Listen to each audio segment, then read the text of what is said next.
నమస్తే, welcome to today 18 news. ఇప్పుడు ప్రస్తుతం మనం మెటర్నిటీ హాస్పిటల్ పేట్ల బుర్జు దగ్గర ఉన్నాము. ప్రస్తుతం జరుగుతున్న సమాజంలో ఎన్ని జరుగుతున్నా కూడా మళ్ళీ అదే ప్రకారంగా జరుగుతూనే ఉన్నాయి. హాస్పిటల్లో ఉన్నాం మనం ఇక్కడ. దీన్ని జర్జికన దవాఖానా కూడా అని అంటారు. హైదరాబాద్ లో ఉంటుంది. ఎక్కడ గర్భిణీ స్త్రీలకి ఏ అవసరం వచ్చినా ఇదే హాస్పిటల్కి తీసుకొస్తారు. ఇక్కడే ఒక స్త్రీకి అన్యాయం జరుగుతుంది, కానీ అది ఎవరు పట్టించుకోవడం లేదా, లేకుంటే ఇది పై అధికారుల వరకు ఎందుకు వెళ్ళింది? ఒక 60 సంవత్సరాల ఆయన మీద ఇవి నిందలేస్తున్నారా లేకుంటే నిజాలా అని మన ముందు రజనీ రెడ్డి మేడం సూపరింటెండెంట్ గారు ఉన్నారు. ఆమెను కూడా అడిగి తెలుసుకుందాం. మేడం వరకు రాకుండా ఇవి పై అధికారుల వరకు ఎందుకు వెళ్ళింది అసలు అనేది కూడా కొన్ని విషయాలు అడిగి తెలుసుకుందాం. మన మధ్యలో ఉన్నారు బాధితురాల పేరు ప్రియాంక. సో ఆమె సైడ్ ఏం జరిగింది అసలు? షకీల్ హుస్సేన్ అనే ఆ వ్యక్తి అసిస్టెంట్ సూపరింటెండెంట్ గా ఇక్కడ పని చేస్తున్నారు. అంటే తక్కువ స్థాయిలో ఉన్నారు కాబట్టి ఈ విధంగా చేస్తున్నారు. అసలు స్త్రీలకు ఎక్కడ రక్షణ ఉందా లేదా అనేది తోటిగా పనిచేస్తున్న పై అధికారులు కూడా ఉన్నారు. వాళ్ళని కూడా అడిగి తెలుసుకుందాం. మేడం పేరు రజనీ రెడ్డి. నమస్తే మేడం. చెప్పండి, అసలు మీ వరకు రాకుండా ఈ టాపిక్ పై అధికారుల దగ్గరికి ఎందుకు వెళ్ళింది? ఇక్కడ న్యాయం జరగదు అనుకున్నారా లేకుంటే అక్కడికి ఎందుకు వెళ్లాల్సి వచ్చింది ప్రియాంక? ఈ విషయము ఇది జరుగుతుందని కూడా నాకు తెలియదమ్మా. నా వరకు రాలే ఈ విషయము. వస్తే మాత్రం నేను ఇట్లాంటి విషయాల్లో చాలా కఠినంగా వ్యవహరిస్తా. And very strict.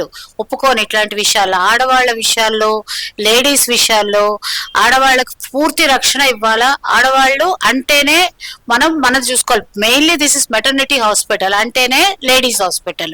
Most of my staff కూడా యాజ్ ఫర్ సెక్యూరిటీ పీపుల్ కూడా ఎక్కువ మేము లేడీస్ ని ఎంప్లాయ్ చేసుకుంటుంటాము. ఇప్పుడు మాకు ఎస్పీఎఫ్ లో కూడా we asked for lady home guards, ladies ని అడిగాము. ఎందుకంటే మాకు లేడీస్ ఎక్కువ ఉండాలా. మాకు లేడీస్ డెలివరీకి వస్తారు, వేరే వాళ్ళు మిస్బిహేవ్ చేస్తారని మేము చాలా కేర్ఫుల్ గా సెక్యూరిటీ కూడా 5 లెవెల్ సెక్యూరిటీ పెట్టుకుంటాము.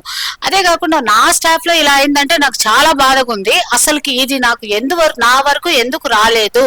ఇదేమైనా స్టాఫ్ వాళ్ళు చేసుకున్నారా, మరి ఏంటి, ఎలాగైంది నాకు ఇప్పటికే అర్థం కావటం లేదు. అందుకే దీన్ని డీప్ గా ఎంక్వైరీ మొదలు పెట్టాను. నేను డీప్ గా చూస్తున్నా ఏంటి అని. ఒక ఇంటర్నల్ కమిటీ వేసాం మేము నిన్న. మా ఓన్ కమిటీ, మా హాస్పిటల్ డాక్టర్స్ అందరినీ వేసాము. వాళ్ళు ఒక రిపోర్ట్ ఇచ్చారు. ఆ రిపోర్ట్ నేను పై అధికారికి పంపించాను. పై అధికారం నుంచి మా గవర్నమెంట్ నుంచి ఒక కమిటీని వేసారు. ఎక్స్టర్నల్ కమిటీ అంటారు. అంటే వేరే హాస్పిటల్ నుంచి 3 డాక్టర్స్ వచ్చారు. వాళ్ళు కూడా ఎంక్వైరీ చేశారు. ఫైనల్ గా వాళ్ళు ఏం రిపోర్ట్ గవర్నమెంట్ కి సబ్మిట్ చేసి మాకు అక్కడి నుంచి ఏం ఆర్డర్ వస్తే అది మేము ఫాలో అవుతాం. కానీ ఇది చాలా బాధాకరం విషయం. అసలు ఇది జరగకుండా ఉండాల్సింది. ఒక ఆడబిడ్డకి ఇలా జరగడం చాలా అన్యాయము. నేను ఇది సహించను అసలు. యాక్చువల్ గా ఆయన షకీల్ హుస్సేన్ అనేట ఆయన 60 ఇయర్స్ ఆయనకి. సో ఈ విధంగా చేసిండు అంటే మీరు నమ్ముతున్నారా? సెక్షువల్ హరాస్మెంట్ గానీ లేకుంటే అసభ్యకరంగా చాటింగ్లు, మెసేజ్లు, రికార్డ్స్ ఈ విధంగా మాట్లాడడం. 2017 నుంచి ఇక్కడ పనిచేస్తున్నాడమ్మా. 2017 నుంచి చేస్తున్నారంటే నేను 3వ సూపరింటెండెంట్. అంతకుముందు 2 సూపరింటెండెంట్ల దగ్గర పనిచేసాడు.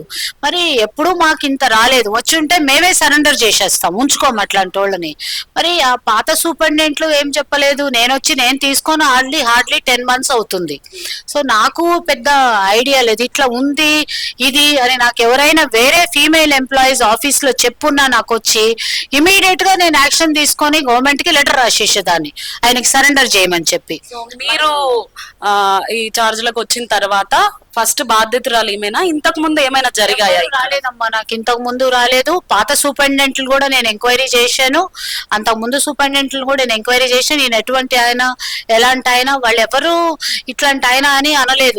నేను రీసెంట్ గా కూడా మాట్లాడా పాత సూపరింటెండెంట్ ఇద్దరితోటి. ఏంటి ఈయన కథ, ఈయన ఎలాంటి మనిషి, అంతకు ముందు ఎలాగుండేటోడు, ఈయన నిజమా ఇది, నాకేమో అర్థం కావటం లేదు, ఎలాంటోడు ఇది అని అడిగితే వాళ్ళు అన్నారు ఎలాంటిది అలాంటిది ఏమీ లేదు, ముందు మేము ఎప్పుడు వినలేదు అన్నారు. కానీ మనము ఎంత నిజమెంతో నిప్పు ఇది అన్నట్టు మనకు తెలియదు కదమ్మా.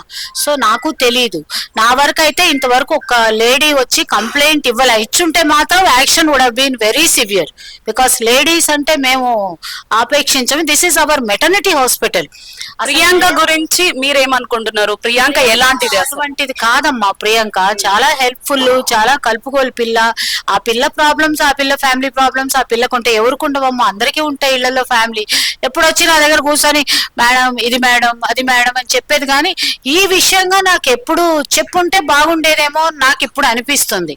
మరి మీతో అంత క్లోజ్ గా ఫ్యామిలీ గురించి డిస్కస్ చేసామే, ఈ టాపిక్ ని హయ్యర్ పొజిషన్ లో ఉన్న వాళ్ళ దగ్గరికి ఎట్లా తీసుకు అది హయ్యర్ పొజిషన్ కి ఎలా వెళ్ళిందంటే because it came into the news లోకి రాబట్టి అది హయ్యర్ పొజిషన్ కి వెళ్ళింది. లేకపోతే ఆమె ఎవరికి ఏమి కంప్లైంట్ ఇవ్వలే, కంప్లైంట్ గా రిటర్న్ కంప్లైంట్ ఏం రాసి ఇవ్వలే ఎవరికి. రాసి ఇచ్చుంటే నేను అడిగేదాన్ని, ప్రియాంక గారు నాకెందుకు రాసి ఇవ్వలేదమ్మా, అక్కడ పోయి ఎందుకు ఇచ్చావమ్మా కంప్లైంట్ అని అడిగేదాన్ని. అదే అది న్యూస్ లో పోయి అది ఎట్లా పోయిందో న్యూస్ లో కూడా ఆ పాపకి తెలీదు, నాకు తెలియదు. ఇప్పుడు కూడా ఆ పాపని అడిగే, నాన్న ఎలా న్యూస్ లోకి పోయింది అంటే నాకు తెలియదు మేడం, నాకు అర్థం కావట్లేదు అంటుంది ఆ పాప. పంపిస్తే మంచిది అనుకుంటున్నారు? గవర్నమెంట్ కి మీరు ఏం చెప్పాలనుకుంటున్నారు, ప్రజలకు, గవర్నమెంట్ కి? అది కమిటీ వేసాం కదమ్మా, కమిటీ వేసాము, తర్వాత ఎక్స్టర్నల్ కమిటీ వచ్చింది కదా, వాళ్ళు రిపోర్ట్ ఇచ్చిన తర్వాత గవర్నమెంట్ ఏ ఆర్డర్ ఇస్తే అది మేము ఫాలో అవుతాం. గవర్నమెంట్ ఎలా చెప్తే అలాగా. ఒకవేళ వాళ్ళు తీసేయమంటే తీసేస్తాం, వాళ్ళు ఏం చెప్తే కూడా మా హయ్యర్ అథారిటీస్, మేము ఒకరి కింద పనిచేస్తాం కదమ్మా, వాళ్ళు హయ్యర్ అథారిటీస్ ఏం చెప్తే అది కమిటీ వాళ్ళు రిపోర్ట్ ఇస్తారు. మేము ఆల్రెడీ ఇంటర్నల్ కమిటీ ఒక రిపోర్ట్ ఇచ్చింది, దాన్ని బట్టి వాళ్ళు తీసేయమంటే వాళ్ళు ఆర్డర్ ఇస్తారు అక్కడి నుంచి మాకేం చేయాలనేది. మా ఉద్దేశం, మా సొంత అభిప్రాయాలు మేము చెప్పకూడదు, ఎందుకంటే గవర్నమెంట్ డాక్టర్స్ కాబట్టి మేము. వాళ్ళు గవర్నమెంట్ ఎలా చెప్తే అలా చేస్తాం. ఒకవేళ వాళ్ళు ప్రియాంకకి వ్యతిరేకంగా కూడా రిపోర్ట్ ఇవ్వచ్చు, మీరు మహిళల్లాగా వాళ్ళకి సపోర్ట్ చేయాలి కదా. కాదమ్మా, ప్రియాంకకి వ్యతిరేక రిపోర్ట్ ఇస్తారు, ప్రియాంకకు అనుకూల రిపోర్ట్ ఇస్తారు, అట్లా కాదు కదా. మేము ఒకవేళ వ్యతిరేక రిపోర్ట్ ఇస్తే నేనే ప్రియాంకని తీసుకెళ్లి ఆయన దగ్గర కూర్చొని, ఏం మేడం మీరు చెప్పండి, ఒకసారి ఆలోచించి మాట్లాడతాం మేము ఆయనతో, మా సార్ తోటి, సార్ ఇలాగుంది ఇలా చెప్తుంది, మళ్ళీ ఇంకో కమిటీ వేసి మళ్ళీ ఇంకోసారి చెక్ చేయండి, మేబీ తప్పు ఉందేమో ఒకసారి చూడండి అని చెప్తాం. అంత మటుకు నేను సపోర్ట్ చేయగలను. బట్ గవర్నమెంట్ కి పోయేసి నేను ఆర్డర్ ఇచ్చేసి మీరు ఇలా చేయండి అలా చేయండి అనడానికి నాకు అధికారం లేదమ్మా, ఎందుకంటే నేను గవర్నమెంట్ అఫీషియల్, ఒకరి కింద పని చేస్తుంటాను నేను. సో వింటున్నాం కదా, చూస్తున్నాం, డాక్టర్స్ అయితే ఇద్దరు మాట్లాడారు. మరి ఏడీ గురించి ఆయనను తీసేస్తారా లేదా, ఏ విధంగా జరుగుతుంది అనేది, ఇందులో కొంతమంది రాజకీయ నాయకులు కూడా ఇన్వాల్వ్ అయ్యారు, పోలీస్ ఆఫీసర్స్ కూడా ఇన్వాల్వ్ అయ్యారు.